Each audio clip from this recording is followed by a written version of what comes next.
E aí, futuros universitários, como é que vocês estão? Espero que estejam todos bem. Oi galera, tudo bom? Nesse vídeo a gente está com a nossa revisão do Enem de Sociologia, do Enem de 2020, 2021, 2021 barra, né? Que a gente vai trazer algumas dicas, uma revisão rápida sobre o conteúdo que a gente pesquisou, que a gente viu que tem uma ocorrência maior na prova. Mas lembrando que a gente não é expertise, não tem excelência da prova, a gente não sabe total sobre a prova. Então, alguns palpites sobre o que a gente leu, sobre o que a gente pesquisou, que podem cair na prova ou não podem, né? É um palpite. Vamos lá, né, gente? Então, para tentar acertar, né, a gente pega o Durkheim, que é uma parte muito grande da sociologia que a gente vê no ensino médio. Então, a gente vai falar um pouquinho de fato social. As características do fato social: ele é geral, porque ele é comum e coletivo; ele é exterior, porque ele precede a existência do indivíduo e independe da sua vontade ou escolha. E ele é coercitivo, porque se o indivíduo não seguir as imposições sociais, ele estará sujeito a sanções legais ou espontâneas, ou seja, ele tecnicamente será punido. O fato social ele tem dois tipos: o fato social normal, que é o recorrente e geral. A gente tem que tomar cuidado para não confundir normal com positivo, ou seja, com uma coisa boa. Ele é normal porque ele é recorrente. O crime é um fato social normal. Ele é recorrente e ele é geral. Ele acontece na sociedade há milhares de anos. Agora, o fato social patológico vai ser um fato transitório e excepcional. Por exemplo, a pandemia. A pandemia vai acabar e ela não acontece sempre. Então, ela extrapola os limites da aceitação da consciência coletiva. Durkheim também vai falar da anomia. A anomia vai ser um estado em que a sociedade está em completo desregulamento social. Vai ser um estado de ausência de normas e crise social. Um exemplo vão ser as guerras e as revoluções. Nesse estado, a gente tem a ausência da consciência coletiva. Durkheim vai falar das consciências, igual eu falei da consciência coletiva. Tem a consciência individual e a consciência coletiva. A individual vão ser suas preferências individuais. Vai ser seu estilo de roupa, sua profissão. Agora, a coletiva vão ser um conjunto de crenças e sentimentos compartilhados pelos indivíduos, na forma de um sistema determinado e com vida. Então, a consciência coletiva ela está em constante mudança, por isso que ele fala que é um sistema com vida, e ela é superior à consciência individual. Tá, mas o que é a consciência coletiva? Por exemplo, eu falei que a consciência individual é o seu estilo de roupa. A consciência coletiva vai ser o fato de que toda vez que todo mundo sai na rua, a pessoa usa uma roupa, porque isso é uma norma social. Lembrando que a consciência coletiva, ela não é uma simples soma das consciências individuais, ela é independente, ela tem uma vida própria, vamos dizer assim, uma sui generis. Durkheim também vai falar dos suicídios: o egoísta, o altruísta e o anômico. O suicídio egoísta vai ser cometido por um indivíduo que está pouco integrado com a sociedade. Ele construiu laços muito frágeis e esses laços acabaram se rompendo, então ele se vê sozinho. O suicídio altruísta vai ser ao contrário, vai ser uma pessoa que tem uma forte integração com a sociedade. Ele acredita que a morte dele vai causar um bem maior, então por isso que ele se mata. Agora, o suicídio anômico vai ser causado quando a sociedade está em estado de anomia, por causa da falta de regulação social. As pessoas se sentem desamparadas moralmente. Vai ser o exemplo da Segunda Guerra Mundial e da crise de 1929.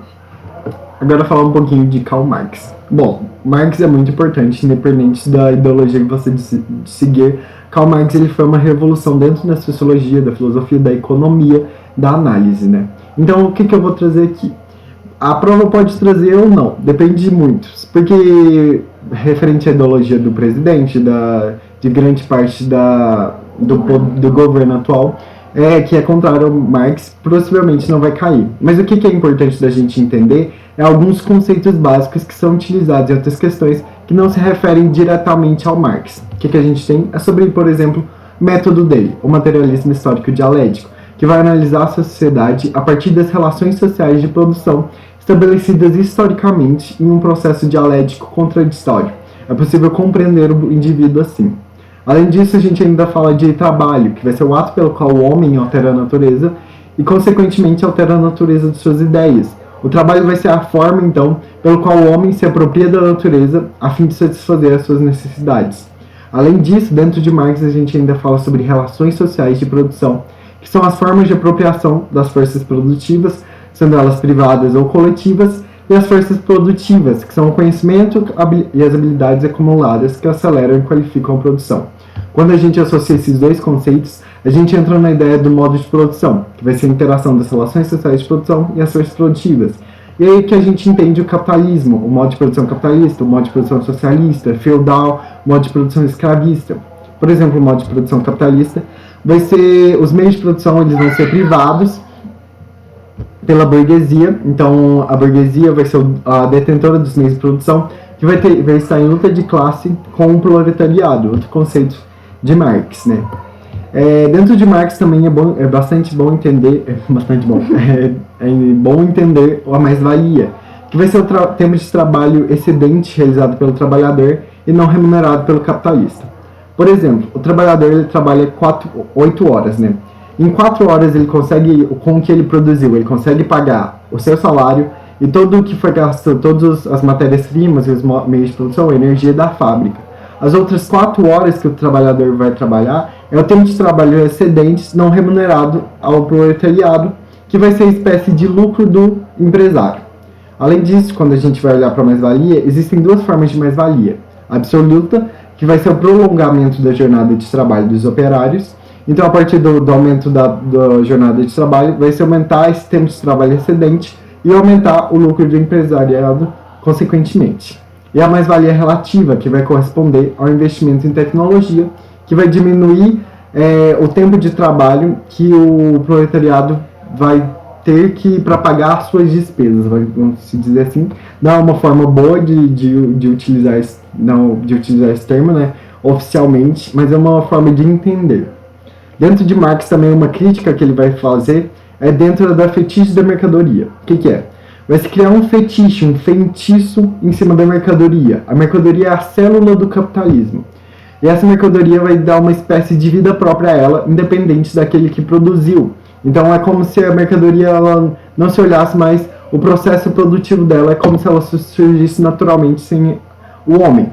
E aí nessa mercadoria vai se criar uma necessidade de consumir para alcançar uma felicidade. Uma necessidade que não é mais do estômago, uma necessidade vital, e sim uma necessidade da fantasia para alcançar uma felicidade histórica, ocorrendo um culto a essa mercadoria.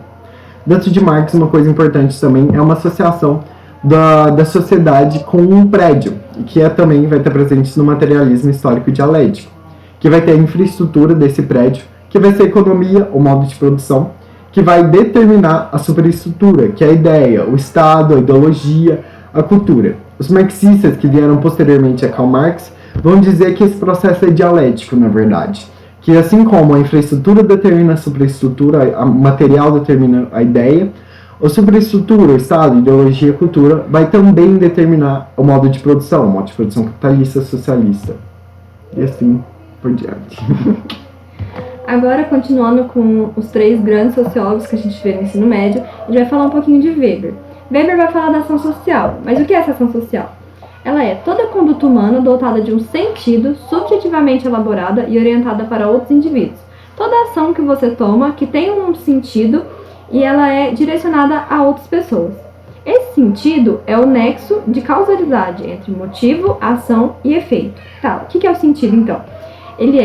Você tem um motivo que é subjetivo. Por exemplo, eu vou falar com alguém. O meu motivo é subjetivo. Eu posso falar com a pessoa para chamar atenção, para pedir para ela pegar alguma coisa, para poder bater um papo. O motivo é sempre subjetivo.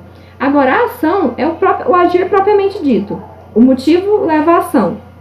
Então, eu quero que o Felipe pegue um copo d'água para mim, eu vou falar para ele. O motivo é, estou com sede. Aí eu vou pedir o copo d'água para ele, que é a ação. E o efeito é indeterminado. O Felipe pode pegar um copo d'água para mim, o Felipe pode me ignorar, o Felipe pode falar que não tem água. Então, o efeito, ele é futura ação, então ele é indeterminado. E o sentido é esse, é o nexo entre motivo, ação e efeito. Deu sede? Cada indivíduo, ele age movido por uma razão, um motivo. Como eu disse, a ação social, ela tem um motivo. Então, isso quer dizer que todas as regras sociais só se tornam regras ao serem admitidas pelo membro de uma sociedade sob forma de motivação. Então, algo só se torna regra quando a pessoa usa aquela regra como motivo para agir. Então, Weber e Durkheim vão discordar. Por quê? Weber vai falar, as ações sociais moldam a sociedade, os indivíduos moldam a sociedade. E Durkheim vai falar, não, a gente tem a consciência coletiva, então a sociedade que molda os indivíduos. Eles vão discordar nessa parte. Então, a gente tem os 4 tipos de ação social. Ação social tradicional, que é aquela motivada pelo hábito, pela rotina e pelo costume. Vou dar exemplo igual de conversar. Então eu saio todo dia do meu prédio e falo bom dia pro porteiro. Eu nem olho se o porteiro tá lá, eu só saio e falo bom dia. Por quê? É um hábito, é uma ação social tradicional. Agora, uma ação social afetiva, aquela motivada por uma emoção, por um sentimento, por um estado de espírito. Então, eu vejo alguém na rua que eu gosto muito, eu vou até ela e eu começo a conversar, eu falo que eu tô com saudade, eu falo que eu quero que a pessoa vá na minha casa, porque eu tô com saudade. Então, a saudade é uma emoção, é um sentimento. A minha ação foi motivada por um sentimento, então ela é social afetiva. A ação social racional com relação a valores vai ser aquela motivada por uma convicção ideológica ou por uma crença. Então, por exemplo, eu vou rezar. E aí eu vou rezar porque eu sou católica. Então, é uma ação social racional com relação a valores. Agora, a ação social racional com relação a fins vai ser aquela em que o indivíduo estabelece os meios para alcançar os objetivos previamente estabelecidos. Então, igual eu falei, eu vou pedir para o Felipe pegar um copo d'água para mim, porque eu tô com sede. Meu objetivo é que o Felipe traga água para mim. Eu estabeleci um objetivo. Então, eu vou pedir e aí talvez o Felipe traga, né? Mas o meu objetivo já foi estabelecido. Agora, a relação social nada mais é do que quando uma ação social é recíproca. Eu ajo com uma pessoa e ela age para mim. Toda relação social depende de uma ação social, mas nem toda ação social gera uma relação social. Por quê? Eu posso muito bem pedir pro Felipe pegar um copo d'água para mim e ele nem escutar. Ele tá escutando música, ele tá prestando atenção em outra coisa, então não vai ser recíproca. Agora, economia. Bom, dentro do ensino médio a gente vê um pouco sobre isso, não tão aprofundado, mas na prova do Enem provavelmente nem cai aprofundado, provavelmente nem vai cair, mas pode se citar social-democracia e neoliberalismo, então é bom a gente entender do que se trata. Na social-democracia, os pontos principais que a gente vai tratar desse sistema econômico vai ser que ele vai admitir um dirigismo estatal, uma presença maior do Estado na economia e em outras relações sociais. Vai se manter um exercício da democracia representativa. Então a gente não pode falar de um Estado máximo dentro da social-democracia, porque aí a gente introduz a ideia de totalitarismo no Estado máximo, e aí existe o exercício da democracia representativa. O Estado ele vai atuar fortemente na condução da economia para evitar a concentração de renda e as diferenças sociais. Vai se ter altos níveis de impostos cobrados nesse tipo de sociedade, mas eles vão ser revertidos em serviços de qualidade. Os países que adotam atualmente esse modelo econômico, a social-democracia, têm os maiores índices de desenvolvimento humano do mundo, com altíssimos níveis de qualidade de vida. E a gente fala, por exemplo, dos países nórdicos, a Suécia, a Finlândia, a Noruega, a Dinamarca, a Alemanha, que adotam a social-democracia. Já em contrapartida, o neoliberalismo vai ser bem diferente da social-democracia e vai ser o principal modelo econômico adotado na atualidade, a partir da introdução dos governos do Ronald Reagan nos Estados Unidos e da Margaret Thatcher no Reino Unido, né? Com os principais pontos do neoliberalismo, como uma abertura financeira, um ajuste fiscal limitando os gastos públicos do Estado e eliminando o déficit público, um Estado mínimo, muito diferente da social-democracia, vai diminuir a presença do Estado dentro da economia, por meio de privatizações de empresas estatais, de desregulamentação da economia, de leis trabalhistas, de uma reforma previdenciária para diminuir o déficit público e uma fiscalização dos gastos públicos, né? Então há um certo desmonte do aparelho estatal.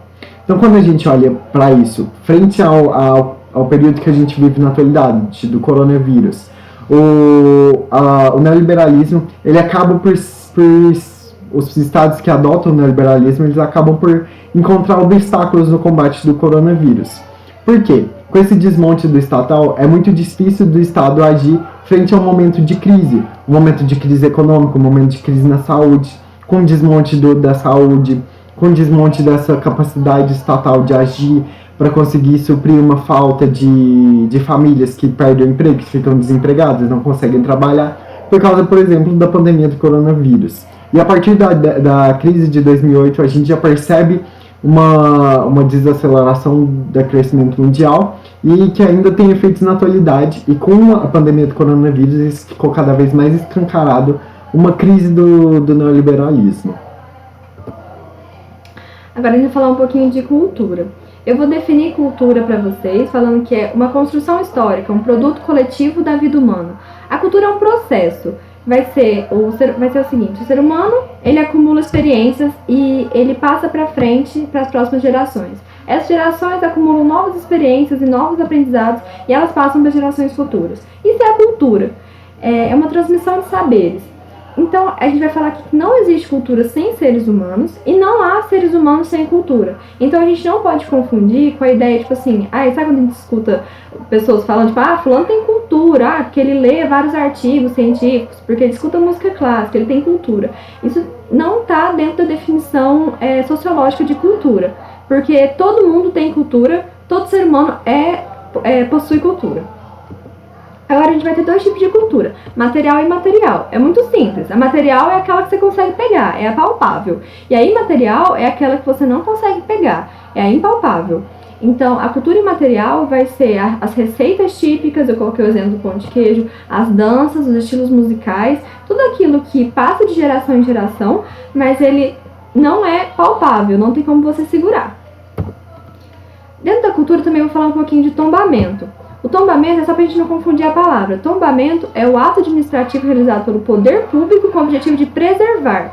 Então, tombamento tem a ver com preservar algo que é cultural ou tem valor afetivo para a população. Então, sempre não pense em tombamento como derrubar, só cuidado para não fazer essa confusãozinha. Agora, política, né? Como é um exame nacional, como o Enem, ele vai sempre se basear da realidade brasileira. Então é muito bom a gente entender como é que o regime presidencialista brasileiro funciona, como é que acontece a divisão dos poderes. E a primeira coisa é para a gente entender a definição de Estado. No ensino médio é mais utilizada a definição de Weber, que vai ser um aparelho burocrático que administra um território com fronteiras delimitadas com monopólio legítimo do uso da força dentro dessas fronteiras. No caso brasileiro, a gente vai ter uma tripartição das funções, uma tripartição dos poderes, como mais usualmente é dito, com o poder executivo, o legislativo e o judiciário. O poder executivo vai ser o presidente, os ministros, os governadores e os prefeitos. A função deles vai ser aplicar as leis, adotar medidas provisórias, projetos de emenda constitucional, nomear ministros, presidentes das estatais e secretários, criar e eliminar ministérios e secretarias. Dentro do Poder Legislativo, a gente vai ter o Congresso Nacional, com a Câmara dos Deputados e o Senado. Na esfera estadual, a gente vai ter os deputados estaduais, e na esfera municipal, os vereadores. E eles vão ter a função de elaborar as leis, fiscalizar os demais poderes, formar comissões de esporte, finanças e culturas. O que a gente mais conhece das comissões é a Comissão de Constituição e Justiça, né? Eles vão aprovar, rejeitar a lei de orçamento anual, por exemplo, e julgar o impeachment, né, que é o que aconteceu com o presidente Collor e o presidente Dilma. Dentro do Poder Judiciário, a gente vai ter o STF como órgão supremo dentro do Poder Judiciário, que vai julgar a aplicação das leis. Vai existir apenas os tribunais federais e estaduais, não tendo Poder Judiciário municipal. E além disso vai ter muitos tribunais, como o Supremo Tribunal de Justiça, o Supremo Tribunal Eleitoral, que vai fazer parte do Poder Judiciário. Uma função atípica do Poder Judiciário é legislar regimento interno. Que todos os poderes vão exercer uma função atípica, né? Que vai dizer essas setinhas como uma fiscalização de um poder dentro dos outros, né? Uma balança de poderes, né? Então, por exemplo, o Poder Legislativo vai regular as ações do Poder Executivo por meio de uma fiscalização, mas também do impeachment. O impeachment é uma forma de julgamento que, se você olhar bem, deveria caber ao Poder Judiciário, mas na verdade cabe ao Poder Legislativo. Assim como o Poder Judiciário, ele legisla regimento interno, e o Poder Executivo, ele legisla por meio de emendas constitucionais, que é uma forma de legislação também, né? Sociologia contemporânea, né? É algo que se tornou bastante comum, né, com novas temáticas dentro da sociologia, que se tornou bastante frequente dentro do Enem, que vai trazer temas como sociologia do trabalho, questões de gênero, minoria, sociologia do clima, capitalismo versus clima, sociologia da internet, indústria cultural e globalização. Nas aulas eu trouxe esses 3 autores e eu expliquei melhor, mas eu vou dar um resuminho básico sobre eles, que eu vou tratar primeiro sobre Zygmunt Bauman, que vai trabalhar bastante a ideia da pós-modernidade e um fim do futuro. esse fim do futuro é que as gerações anteriores, elas se guiavam muito pelo futuro. O futuro guiava o presente. E na atualidade a gente perdeu meio que esse guia, esse futuro que guia o presente. E a gente acabou se perdendo dentro da nossa realidade e acontecendo um fim do futuro. O conceito mais comum que a gente ouve de Zygmunt Bauman vai tratar sobre a modernidade líquida e dentro das relações sociais, relações afetivas, em que tudo muda muito rápido e nada é para durar. Então tudo é muito líquido dentro dessas relações, elas se formam e acabam muito rápido. E assim é o que fundamenta essa teoria da modernidade líquida, das relações líquidas. Além de Zygmunt Bauman, a gente ainda fala sobre Manuel Castells, um espanhol, que vai tratar sobre um novo tipo de capitalismo baseado na informação, o capitalismo informacional. Meu Deus, tá. Dentro desse capitalismo informacional vai acontecer mudança nas relações, tanto de trabalhos acadêmicos, sociais, familiares, e que vai causar dentro disso um embate entre duas gerações. As gerações mais antigas e as gerações novas. As gerações novas vão buscar uma maior liberdade frente a tudo. E já as gerações mais antigas, junto com o Estado, vão buscar um controle maior das gerações antigas e das gerações novas também. Além dele, a gente ainda fala sobre Zygmunt Bauman, que escreveu esse livrinho aqui. Ulrich Beck, que escreveu esse livro que eu ainda estou tomando coragem para ler, mas que é muito bom, que vai tratar sobre sociedade de risco.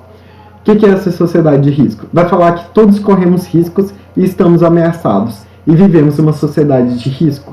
Os riscos eles vão ser democráticos e não vão corresponder às diferenças sociais, econômicas e geográficas. Não vai depender de qual classe você pertence, a uma classe alta, média ou baixa. Não vai depender de qual país você vive, de qual região, e assim vai. O Ulrich Beck ele vai se basear no acidente de Chernobyl para escrever essa sua teoria. Então, a radiação que vai ser espalhada pela usina, ela vai afetar todas as classes, vai afetar os países mais ricos que existiam na época, por exemplo, os países escandinavos, os nórdicos, eles vão ser afetados por essa radiação. Então é um risco democrático, vamos dizer assim, ele afeta qualquer pessoa, independente de classe, de região, de país. É engraçado quando a gente olha para atualmente, insere essa teoria na atualidade, a gente olha para a pandemia do coronavírus e vê como a doença ela não escolhe quem é afetado, né? Ele não escolhe as classes, não escolhe qual região, porque afetou todo mundo, todas as regiões. É claro que as classes mais altas vão ter um acesso a um serviço de qualidade, mas essa doença, ela acaba por ser democrática, vamos dizer assim, porque todos estão sujeitos na mesma quantidade aos riscos dessa doença. Mudou a vida de todo mundo, né? Agora a gente vai falar um pouquinho das autoridades, que é legal a gente ter uma noção do que está acontecendo quando a gente vai fazer o Enem, porque muitas questões trazem as autoridades junto com algumas questões teóricas, né? Então a gente fala um pouquinho da intolerância nas redes sociais. É um assunto que sempre está caindo porque está muito presente, as redes sociais deixaram de ser novidade, mas a gente ainda não aprendeu a lidar com elas. Então a gente vai falar de minorias, porque as minorias sofrem muito dentro das redes sociais, porque lá as pessoas que são preconceituosas se sentem protegidas, tanto pelo anonimato, quanto pela tela do computador, para falar o que elas quiserem, sem sofrer as consequências. Por mais que existam as leis da internet agora, a gente ainda está aprendendo a lidar com elas e ainda falta muita fiscalização. Então, junto com as minorias, a gente pode trazer as eleições. Os debates eleitorais que a gente teve dentro da internet, tipo, as pessoas debatendo uma com as outras sobre os candidatos, não foram muito pacíficos, né? Como a internet traz essa questão da segurança, de você poder falar o que você quiser, as pessoas se tornaram muito radicais e muito intolerantes, não aceitando a opinião dos outros. Tanto que as redes sociais só mostram aquilo que a gente quer ver. Tem todo um algoritmo que mostra aquilo que você gosta. Então você não fica vendo coisas que discordam de você. Então a gente foi desaprendendo a ver a oposição. Também temos a volta dos grupos extremistas. A gente tem o neonazismo, a supremacia branca, que são grupos que usam a rede social tanto para achar novos membros, quanto para atacar minorias e se protegerem pela tela do computador. Além disso, uma atualidade muito frequente, ainda mais na realidade brasileira, é o desmatamento e as queimadas, né? Todo ano a gente enfrenta isso nos meses de julho, junho, agosto, setembro. Os noticiários se enchem de notícias sobre as queimadas na Amazônia, na Mata Atlântica e principalmente nesse ano no Pantanal, que acaba por gerar imensas consequências internacionais, retaliações internacionais frente ao desmatamento. Por que esse desmatamento nos últimos anos ele vem aumentando, né, nos últimos governos? E por quê? Porque acontece uma desregulamentação da política ambiental. Aqui a gente escutou, a gente vê muito materializado naquela frase do Ricardo Salles, quando ele fala de passar a boiada quando as pessoas estavam preocupadas com o coronavírus, em sobreviver, né? E aí acontece essa desregulamentação de políticas ambientais, um desinvestimento da fiscalização em órgãos como o IBAMA, como o ICC Rio, que fiscalizam esse desmatamento e que tem enormes consequências, tanto para a nossa vida, tanto climáticas, tanto ao redor do planeta, e também como políticas internacionais de países que geram retaliações frente à política brasileira de ambiental, né? Pois é, quem tinha rinite alérgica sofreu ano passado nas queimadas. A gente também vai ter os movimentos anti-ciências, o movimento anti-vacina, o movimento do terraplanismo. São movimentos que a gente está vendo na internet, está vendo agora também até em manifestações, e eu vou tratar um pouquinho das consequências dele. Porque o que é o movimento anti-ciências? É a negação das ciências, mas o que isso vai trazer? Então, a antivacina já está trazendo consequências agora. A gente teve a volta do sarampo, que era uma doença que tinha sido erradicada, e a gente vai ter outras doenças voltando, porque se as pessoas estão parando de tomar vacinas que antes todo mundo estava tomando, as doenças vão voltar. A gente também tem a questão dos cortes de orçamentos para financiar as pesquisas. Por quê? Se as pessoas não estão valorizando a ciência e o presidente se vende com o discurso da anti-ciência, então ele não vai investir em pesquisas científicas. A gente vai ter um corte de verba muito grande para pesquisas científicas, para universidades. A gente também vai ter um questionamento do método científico. Quando as pessoas negam as ciências, logicamente elas negam o método científico. O que isso vai fazer? Isso vai acabar ajudando com a propagação de fake news. Se as pessoas acreditam que o método científico não vale de nada, então a pesquisa que a USP fez tem o mesmo valor da corrente do WhatsApp que o seu tio envia, entendeu? Porque o método não tá mais em questão, as pessoas não estão mais valorizando o método científico. Então as fake news, as notícias inventadas, acabam tendo o mesmo valor no imaginário das pessoas que uma pesquisa feita por uma faculdade de nome, entendeu? Então acaba que ajuda com espalhar as fake news. Isso pode cair numa redação, tanto no Enem quanto em outros vestibulares, mas é legal a gente pensar também o porquê disso. Eu gosto de pensar que assim, a geração atual, ela não viveu as consequências, ela não viveu a realidade que era uma época pré-vacina. Ela não viu pessoas morrendo de sarampo, ela não viu pessoas com paralisia por causa da poliomielite. Então, elas não veem a realidade que é isso. Por isso elas acreditam que a vacina não faz diferença, porque elas não viveram num mundo sem vacina, num mundo sem ciência. Foi por exemplo, no sarampo e na rubéola. Foi uma mobilização global de organizações internacionais, como a OMS, para acabar com essa doença, né? E aí as pessoas pensam que nunca existiu, nunca teve uma pandemia assim, nunca existiu tão fortemente essa doença, e acabam por não vacinar essas crianças, que vão ter influência não neles, mas sim na vida das crianças, que pode pegar uma poliomielite, ter uma paralisia, e vai influenciar para o resto da vida dessas pessoas. Exatamente. E agora a gente pode falar um pouquinho da violência urbana. O Brasil, ele é conhecido como a capital mundial de assassinatos. Ele tem um índice imenso, enorme de assassinatos, uma taxa muito alta. Porém, a gente tem que ficar de olho, porque se o Enem falar que a taxa de homicídio está em declínio desde 2018 no Brasil, tá certo, a taxa de homicídios está em declínio. A violência urbana continua alta, mas ela está diminuindo. Por que isso? A gente tem que pensar que 2017 foi o ano com mais assassinatos na história do Brasil. Então, assim, 2017 teve uma taxa tão alta que qualquer coisa que veio depois foi declínio, entendeu? Não é que a gente tá muito bem, é que 2017 foi muito ruim. Agora, se vocês quiserem ver um pouquinho mais sobre a violência urbana, a gente tem uma aula, a aula 22, sobre violência social. Vocês podem dar uma lida nos slides para poder dar uma relembrada. É isso, galera. Boa prova pra vocês. Fiquem tranquilos, vai dar tudo certo. Desejamos boa sorte, vai dar certo. Próxima prova, respira. Vocês são capazes de fazer tudo para alcançar seus sonhos, de entrar numa universidade federal ou particular que vocês sonharem, né? Pro curso que vocês desejarem. Vocês são capazes. Fiquem calmos. Até mais, beijos.